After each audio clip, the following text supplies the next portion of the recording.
In this video, we'll discuss the strengths and weaknesses across the testing landscape. What are the strengths and weaknesses that a test engineer comes with? And where do automated testing tools shine and where are their weaknesses? Well, hello, my name's Greg Paskal. I'm here with the craft of testing. It's great to be with you today. I love sharing with our community and finding ways to help them grow and bring the very best tips that I know to help us mature in the craft of testing. So you've hired the very best test engineers you could find. You selected the best test tools that the market provides or that you could find in the open source. Why then are you experiencing maybe modest results, less than what you anticipated, and really where you hoped you would be by now? So let's do some analysis and let's talk about the strengths and weaknesses that exist on a test team. They might exist with your manual test engineers. They might exist in your tools. Well, the reality is they exist in both. Neither of these spaces really knock it out of the park every time. They both come with things that enable them to do things well and where they break down. So I want to speak from this slide today. Really, this is going to be a simple presentation in that we're going to really just be talking about what's here on the screen right now. But I'm going to dive into and give us more depth on each particular item.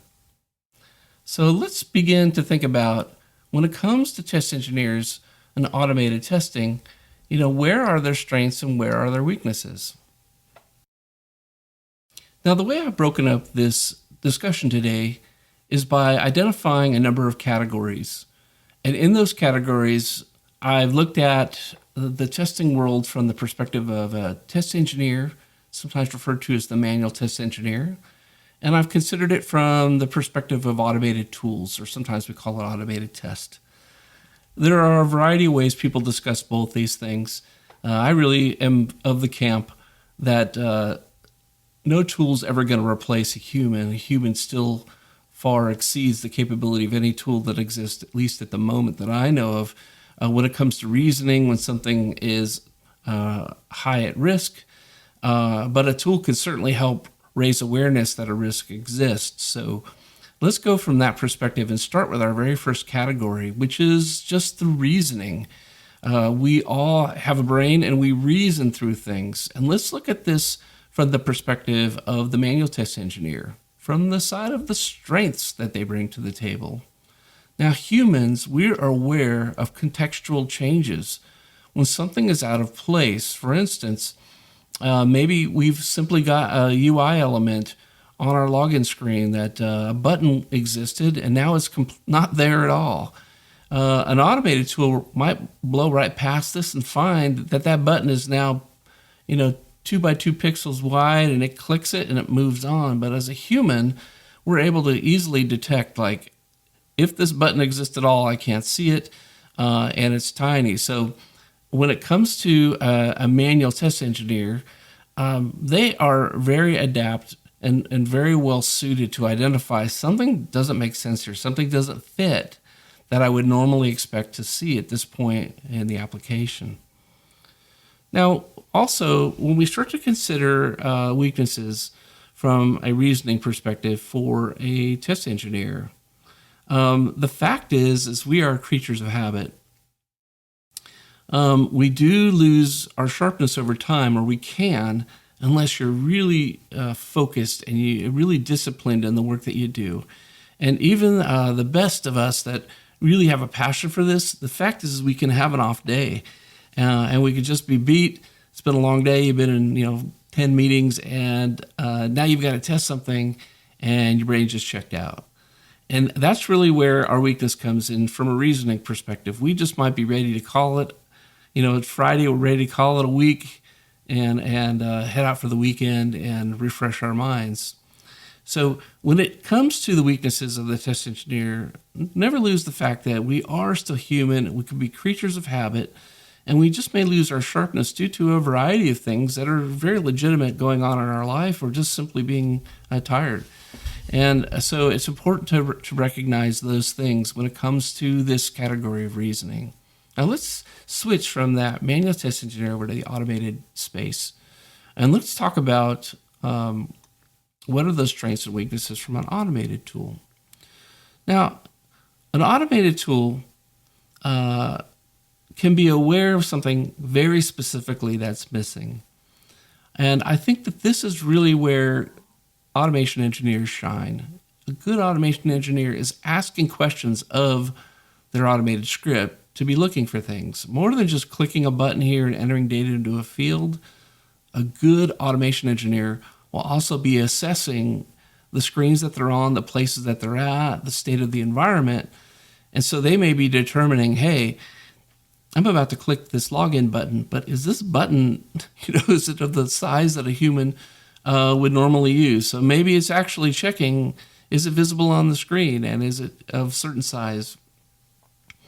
An automated tool is very good at being precise, and it can look for things like that. It can determine whether something's missing. Maybe you have the user ID field, but you've forgotten to put the password field on the screen. This would be a great place where the automated tools can really shine. Now, some of the weaknesses in the reasoning of automated tools is they're unaware of the most obvious things that a human would pick up on right away. And this, again, is an important distinguishing point between us as humans and what tools can do for us. So a weakness of an automated tool is it's going to be unaware of the most obvious thing. You'd say, wow, my kindergartner could have identified this is missing, but the automated tool blew right past it and kept on going. All right, regardless of what you think about smart tools, I have yet to see one that has enough reasoning to recognize something's missing all on its own. When it comes down to it, the test engineer who builds that automated test needs to add that capability into the test to be aware of things like that. And it's really unlikely even the best of the best automation engineers are going to design a test that'll catch everything. So this is why I like to couple automated test and manual testers. I look at it from this perspective. A automated test accompanies a test engineer and helps them to do great things. So a test engineer uses that as a tool to get insights and great perspectives. Let's move on to our next tip, or our next category area, which is the area of experience. Now, from a manual test perspective or manual test engineer perspective, that engineer, their strength really comes from leveraging previous experience. This is why a more mature test engineer is worth more when you're hiring and paying them. You want somebody who comes to the table with more experience. The more experience, technically, the more valuable they should be, and probably getting paid appropriately for that. They bring to the table where defects can manifest. It's beyond just the obvious, hey, there's a button missing here. They have the skills to know in a logical flow at this time in an application, these things should be present. There should be something to help the user when they get stuck in this. There should be something to tell them you weren't able to authenticate or log into an application. Those sort of things come with the experience of a test engineer, are definitely their strength. Now, from the weakness perspective, the reality is we can't know everything. So we may be coming to the table to a brand new application we've never worked in. All of us, of course, experience this all the time. And it's not anything to be afraid of as a test engineer, because of course you're going to be encountering brand new applications. Where I love to see our confidence shine is we're like, okay, well, I've worked in similar content management tools or similar whatever it might be that you're working on as your application. And you understand as a strength that they typically follow some sort of consistent form and function. But again, that weakness might be is that it's new to you, or it's a new technology, or the role that you've stepped into might be bumping things up, and you overlook maybe what a typical tester would do. So maybe you've just moved from maybe being an analyst or someone who's fielding support calls into your first role as a test engineer. Well, then your natural weakness is going to be overlooking things that a more seasoned tester is going to bring to the table. So it's smart to be aware that those things exist and to recognize them. Now let's make the same transition like we did a moment ago around the automated test space. So from an experience perspective, an automated tool's strength is it's tenacious to look with and interact exactly the same way as it's been specified to do. I think this is one of the greater strengths of automated testing, is it performs the test exactly the same way over and over again. All right, regardless of smart tools and tools that are supposed to adapt, that, at least from this test engineer's perspective, is not a strength. You don't want your test to adapt to pass a test. You want your automated tools to test the application it's testing. And so you need a human to help design the test that's going to look for the things that should exist. All right. Now, the great part about an automated tool is it will tenaciously look and exercise the test the same way over and over again. And when you build really great automated tests, this is an enormous strength.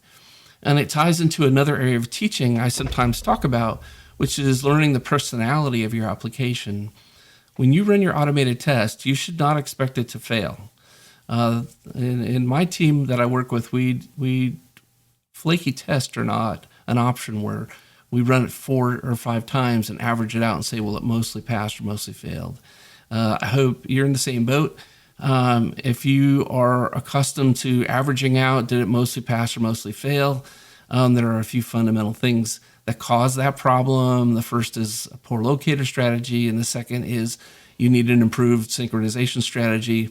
But that should be something you really try to avoid, because you want your automated test to run consistent over and over again and to tenaciously look at something. I even implement a process with my test team called the 5 times test.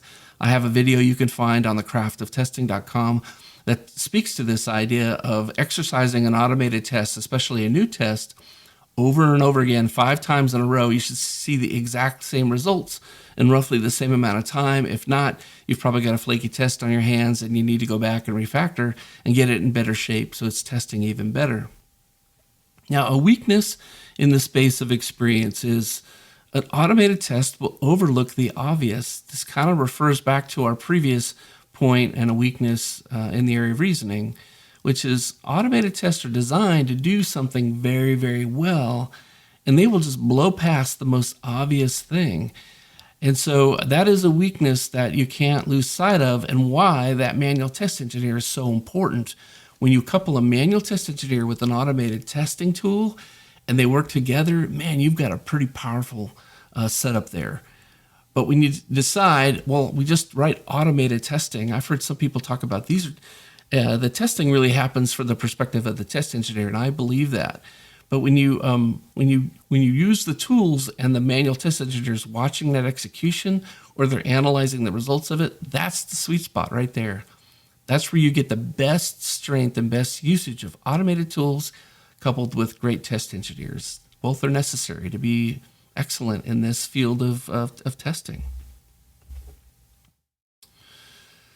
So let's move on a little bit further here. Let's talk about the category of logic or logical perspective. And let's consider from the manual test engineering perspective, where are the strengths and weaknesses? So, certain personality types are really wired more logically than others. It's not to criticize one style of person's reasoning over another. It's just the way we're made. And some people are tenacious when it comes to the way they logically think through things. And I think it's important on your team, when you're looking for test engineers, to look for that trait.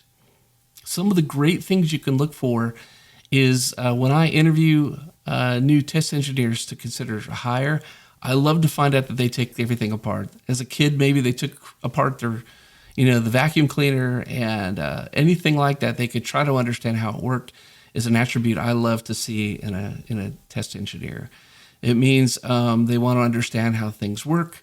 They usually have an interest in all kinds of areas of life and wanting to understand how they come together. And this is what makes them such a great test engineer, is that curiosity, that logical learning to say, well, things that that do this have these characteristics, so I should expect this application to also have those same sort of characteristics. Imagine that you got into, you were shopping for a new car, which I'm doing right now. I'm looking for a new used car. And I get into it and I look down and there's only one pedal instead of, two or three, depending on if you're used to using a clutch or not. And I'm like, well, something seems to be missing. Is this one pedal the brake, or is this the accelerator, or what is it? But I find this manufacturer decided one pedal was enough. And when you press it, it goes. When you let it off, it begins to slow down. Well, that would be logically not the normal way a car operates.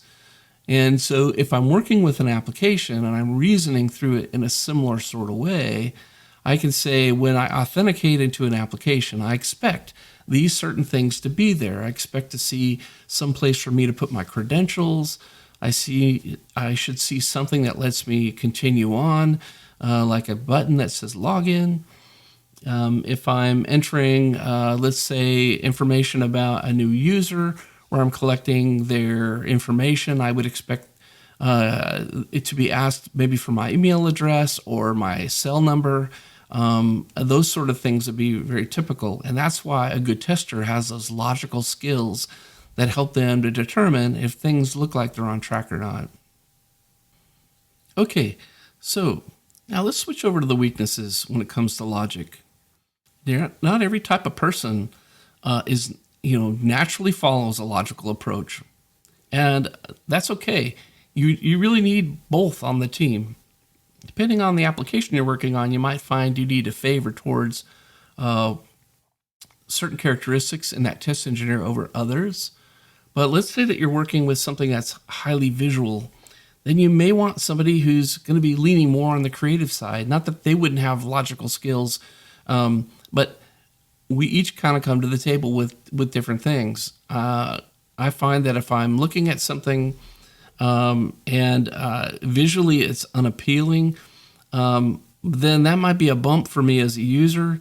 And I might, even push this back and say, while this functionally works, it doesn't look very, friendly to the user. And maybe we need to do a little bit more work on the UI to bump it up and be a little more friendly to the person that's going to use it. So as a weakness, we have to recognize not everybody's wired the same way. As much as we would wish that to be the case, this isn't to criticize a person who doesn't necessarily have strong logical skills, because they likely come with other very valuable skills. But it is important to recognize that different test engineers are wired different ways. And this is why I love to work with test engineers and find out, what is your sweet spot? What do you love to do? And get them pointed in that direction. A great test manager is going to find that thing that person's naturally wired to do well and passionate about, and they're going to release that test engineer into doing that. I think this is a great way to build a very verbose team.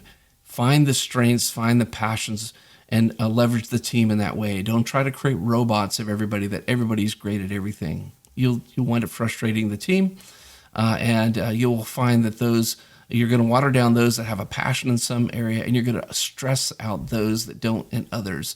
Instead, recognize strengths and weaknesses almost as strengths. If that's not their strength area, they probably have something else you haven't discovered yet. Now, let's keep going, and let's talk about from an automated tool perspective when it comes to logic. Now, an automated tool will follow a logic of the script as it was designed, exactly as it was written, right? It's going to go through, from step 1 to 10, it's going to do these things exactly the same way. So it's extremely logical, almost to a fault. All right, it's going to... It's kind of like Spock on Star Trek, right? He couldn't express emotions, so maybe that was one of his weaknesses, or at least he perceived them as illogical. And our automated tool set is similar in this sort of way. It, again, is going to blow past things that a human would pick up in a heartbeat, but its strength is that it's going to do this exactly as it was designed to do every single time. That's one of its strengths. It's tenacious at it. It'll do it over and over again. It doesn't care if you asked it to do it 3 times a day or 3,000 times a day. It will do it the same way. And that's why the logic of an automated tool is so strong. When you couple that with a great automation engineer, man, you've got a really powerful combination there, because a great automation engineer is going to say, tenaciously look that these things exist, automated tool. Ensure that the button is this size and the screen is here, and that these things, function in this sort of way. That's a perfect usage of the logic of an automated test tool. But when we think about the weaknesses now, its strength is actually also its weakness when we think about the logic of an automated tool, because it will follow the logical steps, even if they're the wrong steps. This can get you into trouble. There are more tools that are trying to be self-healing, codeless. They just write themselves, I guess. I don't know. These tools, what I'm concerned about as someone who's passionate about quality, is that you're going to run into this problem of creating a passing test over a testing test. And there's a great distinction between those things. When you write a passing test, your interest is the test that it just passes. If you get lost in this sort of mindset, you need to step back from it. It's an error in the way of thinking about automated tests. It's what I call go for green. What a surprise. I've got yet another video on this whole one on craftoftesting.com. I just did a few months ago. It's become really popular because you can write tests and their whole intent is to pass and not to test. So it's important to recognize that automated tools are going to be very logical to the point of even performing the wrong things and fooling you into thinking that they're doing the right things in time. So you want that test engineer, that automation engineer, when they develop the test, to be very specific on what they want it to do and the things they don't want it to do. And an automation engineer that can create great locators and great synchronization strategy is worth every penny you pay for them. Those are the two hardest things to master as an automation engineer, and they really separate those that are really great at it and those that just aren't so great at it. So if you're in that space and these are things you struggle with and you really want to pursue becoming a great automation engineer, pursue those two things. They're really critical, and they're going to help you to create great automated tests. All right, so let's move on. We've got a couple more categories here, and let's jump in now into the area of assessment. From a manual test engineer perspective, a strength when it comes to assessment is a test engineer can assess where the highest risk exists, and they can apply the efforts there. All right, they don't necessarily take a shotgun approach. If you take a shotgun approach, this is a very ad hoc way of testing. If you're not testing to a test plan, you're likely going to take an ad hoc approach. This worked for a little while. In the long run, I wouldn't want you on my team if that was the only way you tested, because you haven't considered your plan yet.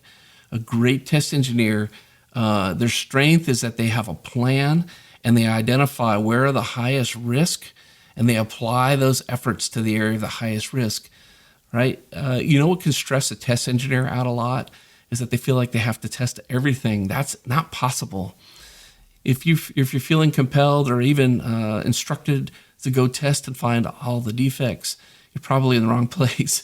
You need to find a great leader who helps you get off that ledge a little bit and realize, like, I've hired you because you apply great reasoning and logic to your testing, and I want you to hone in on the areas of the greatest risk and the time you're given to provide the best testing.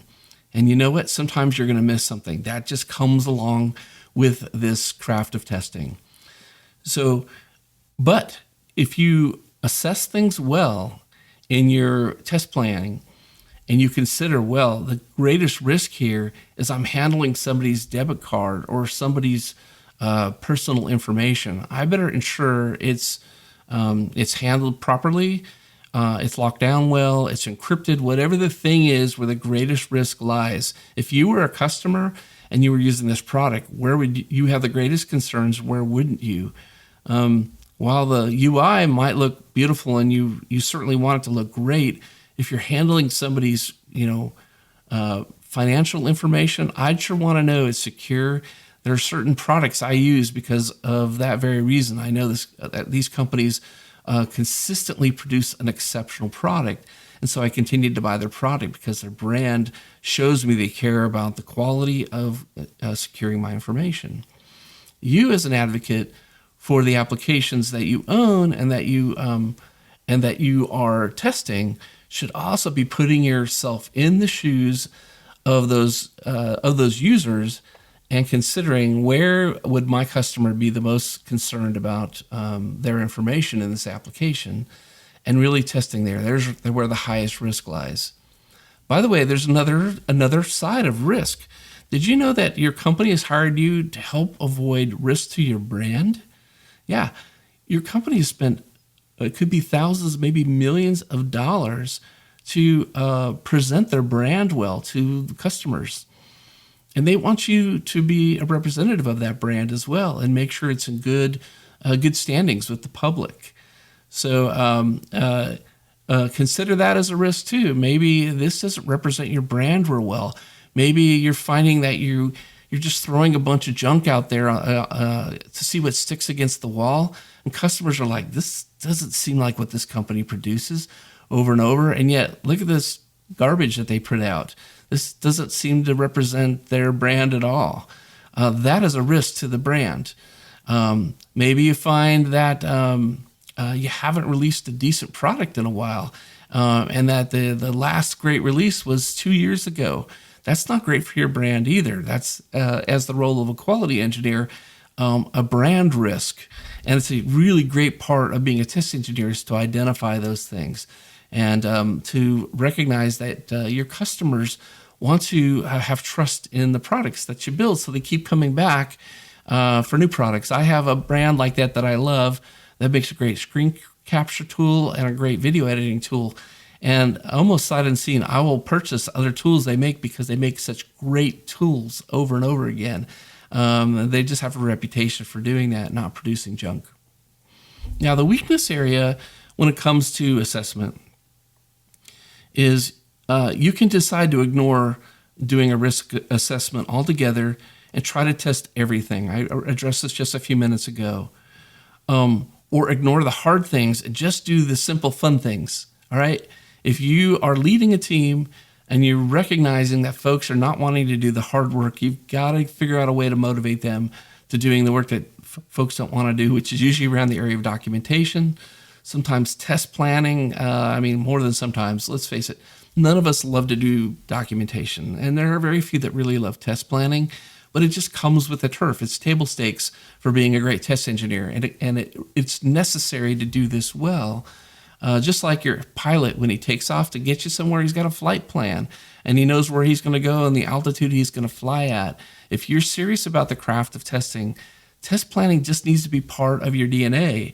You do it in order to have a great strategy for the way that you're testing, and you're not showing up just like Rambo on the beach, just mowing people down. That's not going to work in the real world of solving or assessing or getting something done well and attacking an application and getting the testing done well. You need a plan and you need to do it well. I know some of you are groaning, oh, I hate documentation. That's okay. No one really loves it. It doesn't need to be all that crazy complicated. If you haven't found the METS testing approach yet, the minimal essential test strategy, I suggest you give it a try. Check it out. It's a test approach I developed many years ago, and you can find out more about it at metstesting.com. And it's meant to be about as lightweight as it can get and still give you a test plan, and it works great leading into automated testing. Now let's switch over to automated test and look at some of its strengths and weaknesses. So from an assessment perspective, an automated test is going to execute everything or a group of things that seem to be at the right area of risk. The automation engineer is going to determine that. And it's why an automation engineer really first and foremost needs to be a great test engineer. I aspire that all of the automation engineers I work with on my team are first and foremost great test engineers. They need to be, or they will make some common mistakes in automation. If they're a great test engineer and they're building automation from that perspective, they're going to be finding ways to use the automated test to reduce risk, right? They're going to do it really well. If you hire just someone as a developer to be an automation engineer and they have no test experience, I think you're probably setting yourself up for missing some really great defects that a test engineer would find. Okay, these are skills that you just don't hire a developer to be an automation engineer if they're not a test engineer first, or you will have someone who's creating go for green test cases. They'll be hammering out automated tests that might not be testing a whole lot of anything. So having that coupled where you have the reasoning of a human, remember we talked about that earlier on, to do great testing, pouring that into the automated test will result in a great automated test, assessing the right things where the risk really lie. And you know what's really great about a good automated test engineer is that when they have time, they can go back and enhance and refactor their existing automation to look for additional defects. If they use the METS approach, they might transition now that all of their critical tests are automated. They might begin to assess the areas that are high, medium, and low and enhance those tests to identify these other areas and even test them along the way. And you have a more verbose, better automated test that's really assessing and testing well. Now, a weakness in the area of automated tests kind of follows the same sort of thing when it comes to the assessment, is it's going to execute everything regarding anything related to risk. And this is an area that, unfortunately, manual test engineers and automated tests can both suffer from, which is a saying, the way I like to put it is good and bad testing, they look exactly the same from 6 feet away. When you watch somebody performing testing, whether they're doing it well or not, it's hard to tell just by looking at them. If they haven't had a plan, they might just be clicking away or whatever. If you don't have a good test case that you've automated, the screens can be flashing and buttons can be clicked and fields can be filled out, and it's actually testing nothing or very minimal. So again, from an assessment perspective, you need to have a human involved in this process, that manual test engineer, in deciding what makes a great automated test. They need to be moving in that so that they build some of the best test automation you can have. And it's not just clicking things just because it can. Let's move into our last area here, and that is in the area of consistency. As a category of consistency, let's talk about the manual test engineer and the strengths and weaknesses. Now, from a consistency perspective, a manual test engineer will follow the test script to the best of their ability. Notice I haven't used the word ad hoc again.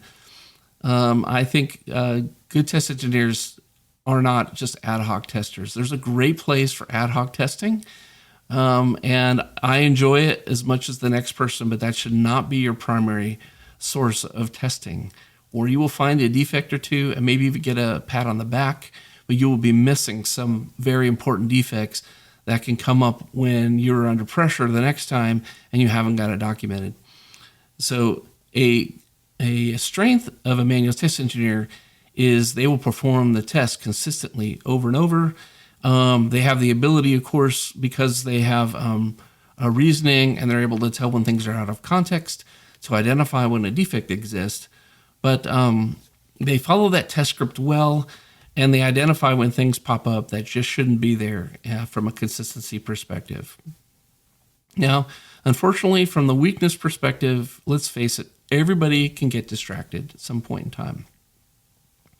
And so a manual test engineer is possibly going to get distracted.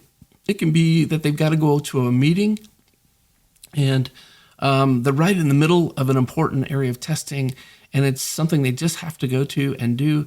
and now they've lost the context of it. And there's this thing called the resumption cost. If you haven't heard of this term, it's probably worth your time to look it up and understand it. But resumption cost is what happens when you step away from important work that you're doing, work that takes focus and effort, and you go off to probably do something else important, or maybe it's something as simple as just grabbing lunch, or you got to go home for the day. And then you pick it up the next day, and it takes you a while to kind of ramp back up where you were and get to that point where you're trekking through the test well again and complete it. If you're in an environment with lots of meetings and distractions, this can be brutal. Resumption cost can really eat at the consistency of a manual test engineer and add enormous risk. And it needs to be something your quality leadership addresses and helps you to navigate. So if you find you are in endless meetings or interrupted by Teams messages or Slack messages or instant messaging popping up every 5 minutes, man, you need to find a way to turn that stuff off, and so that it's not getting in the way of your focus to perform great testing. I can't emphasize this enough. It's important when you are heads down and you're testing that you're focused and that you're doing it well and not distracted. And so in your environment, it's great when a team is collaborating and talking. It can also be very distracting to different folks. So I sometimes put on my headphones. I've got some Bose headphones that block noise out, and kind of our rule of thumb is when folks have got those on, they're really focused, and try to let them be and get the work done that they're doing. And maybe you can use a tool like that if it's just noisy in the environment you're in, so that you can not be distracted and you can really focus on the testing.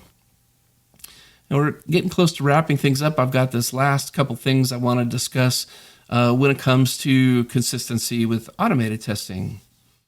Now, from an automated perspective, a strength when it comes to consistency is the automation will perform those steps over and over and over again. As I shared a little earlier, that automated test doesn't care if you run it 3 times a day or 3,000 times a day, it will perform the same steps. And that is a great strength of automated testing. If you pursue non-flaky test, a flaky test, by the way, is any test that is run on the same code base but provides different results from run to run. If you have automation like that, you don't have very good automation. You need to step back and figure out how to get your automation working better than that. You have flaky automation, and that's a problem. Hey, look up my craftoftesting.com site. I've got videos around that problem, but you want automated tests that you can run over and over again and get exactly the same results as long as there's been no code change. That is the sign of great automated test. As long as it's got some, it's doing something there and it's more than just going to a URL and closing out the browser. But assuming it's got some valid steps there, that's a great test. And when you couple a consistently running automated test like that with a manual test engineer observing and watching and analyzing the results of that, man, you've got a powerful tool set in your hands. So that's what I'd want to encourage you to strive towards, something to that extent. And I think you will be very pleased at the results. And then let's cover our last point here, which is the weaknesses when it comes to consistency of automated tests. And it's going to perform the same steps even if the previous step was problematic. Now, there is something I refer to as monster test cases. Monster test cases can exist from a manual perspective, and they could exist from an automated perspective. If you have a test case that's got 50 or 100 steps to it or whatever, you're probably looking at a monster test case. They will come up from time to time. The majority of your tests should not look like that. The majority of your tests should be able to be completed probably in some 10 to 15 steps, and that should do it. There will be exceptions to the rules, so plan on it. But if you have monster test cases that are take 30 minutes to go through a single test, and one part of that step fails, and the automated test tries to keep going forward, it's going to blind you to where a problem exists. This is why the right sizing automated test is very important. You really want a test to perform one thing really well. It doesn't bother me that another test repeats some steps, big deal. If you're knocking out a certain section of code and you need to log in again, big deal. Just do it. Each test case should stand on its own and not be dependent, generally speaking, on another test case. Again, there will be rare exceptions to that, but as a rule of thumb, every automated test should be able to stand on its own. It shouldn't matter the order they're executed in at all. If you do that, you'll have a pretty good automated test suite in your place. But if you have a gigantic automated test case and a previous step fails and it keeps trying to chug its way through, you're probably going to find your automation's running dog slow. Your developers and others that are relying on those results are going to not like the automated test that you've got because it's taking too dang long to run, and so you're going to have this challenge. So keep that in mind, that these things have, all of these things have strengths and weaknesses, and it's important to recognize that when it comes to your efforts as a test engineer and as a test engineering team, that your manual test engineers have strengths and weaknesses and your automated tools have strengths and weaknesses. So couple them together and find out what they, and learn what to each bring to the table that they just kill it at, that they knock it out of the park on, and what are things that they don't. So I want to encourage you, leave you with these last thoughts. Again, remember that humans and machines both have weaknesses and strengths, and it's important that you're applying the right approach to the testing objectives you're after. And you might find that a tool gives you an advantage in some place, and you're probably going to find that a human and their reasoning gives you much more advantages in many other places as well. So check out the show notes and the description below, and I hope that you can subscribe to my YouTube channel at craftofTesting.com. I've also got some cool Craft of Testing swag at my shop, which you can find at shop.craftofTesting.com. And signing off, this is Greg Paskal. It's been great spending this time with you. I encourage you to pursue the craft of testing well. Thanks for watching today. I would love to connect with you, so feel free to reach out to me on LinkedIn. I'm very easy to find at Greg Paskal on LinkedIn. For those of you who are in the automation world, take a look at my book, Test Automation in the Real World. You can find more about that at realworldtestautomation.com.